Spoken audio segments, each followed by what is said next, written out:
ہمارے اندر خود کو بدلنے کی چاہ سے زیادہ دوسروں کو اپنے مطابق بدلنے کی چاہ ہوتی ہے۔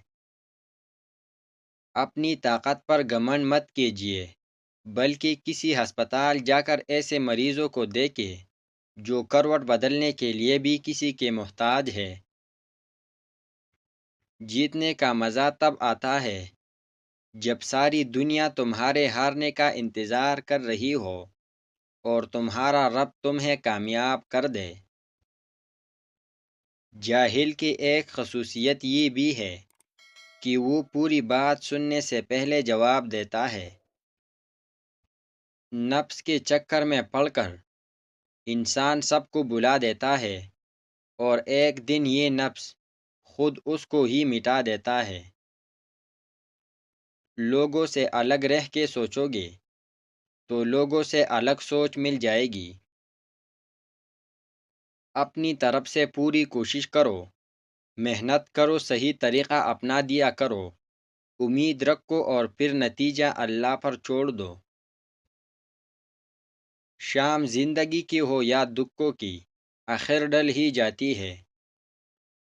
رکاوٹیں تو زندہ انسانوں کے لیے ہوتی ہے، میت کو تو سب لوگ راستہ دیتے ہیں۔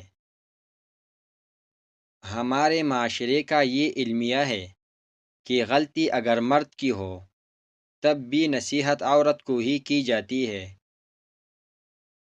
سست ہو کر گھر میں پڑے مر جانے سے باہر نکل کر محنت کرتے کرتے تک کر مر جانا بہتر ہے۔ ایک سوچنے والے زندہ انسان کے خیالات میں تبدیلیاں ہوتی رہتی ہے، نہیں بدلتا تو پتھر نہیں بدلتا۔ دنیا کو نہیں بلکہ دنیا بنانے والے کو راضی کر لو، کامیاب ہو جاؤ گے۔ اللہ وہی کرتا ہے جو ہمارے حق میں بہتر ہوتا ہے، اس لیے شکوہ نہیں، اس کا شکر ادا کیا کرے۔ اللہ سے جب بھی مانگو تو اپنی اوقات کے مطابق نہیں بلکہ اللہ کی شان کے مطابق مانگو۔ جو جہاں غلط ہو اسے وہاں غلط بولو، جو جہاں ٹھیک ہو اسے وہاں ٹھیک بولو۔ شخصیت پرست مت بنو، ہمیشہ حق کے ساتھ رہو۔ زندگی میں اچھے برے دو طرح کے لوگوں سے ہمارا واسطہ پڑتا ہے۔ اچھے لوگ ہماری طاقت بن جاتے ہیں اور برے لوگ ہمیں مضبوط بناتے ہیں۔ زندگی کو ایک امانت کی طرح گزارو، ایک نہ ایک دن ہی اپنے مالک کو واپس کرنی ہے۔ اگر تمہیں زندگی کی حقیقت معلوم ہو جائے تو بے شک تم کوئی اور ساتھی نہ چنو گے سوائے اللہ اور اس کے محبت کے۔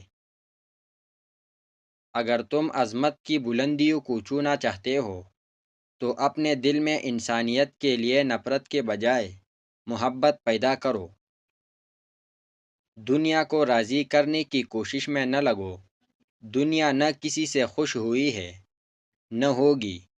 راضی کرنا ہے تو رب کو کرو جو ایک آنسو اور ایک سجدے سے مان جاتا ہے۔ کسی نیک عمل کی توفیق مل جانا ہی قبولیت کی نشانی ہے۔ زندگی گزارنا نہیں جینا سیکھے۔ ہر انسان کی زندگی میں دکھ پریشانیاں آتی ہے، ان کا اشتہار لگانے سے ہمدردی تو مل جاتی ہے مگر سکون نہیں ملتا۔ وقت گزر جاتا ہے، مشکل ہو یا آسان، بس لہجے اور رویے یاد رہ جاتے ہیں۔ لوگ کہتے ہیں ہوتا وہی ہے جو نصیب میں لکھا ہوتا ہے۔ اللہ پاک قرآن میں کہتے ہیں تم مجھے پکار کر تو دیکھو، میں نصیب بدلنے پر قادر ہوں۔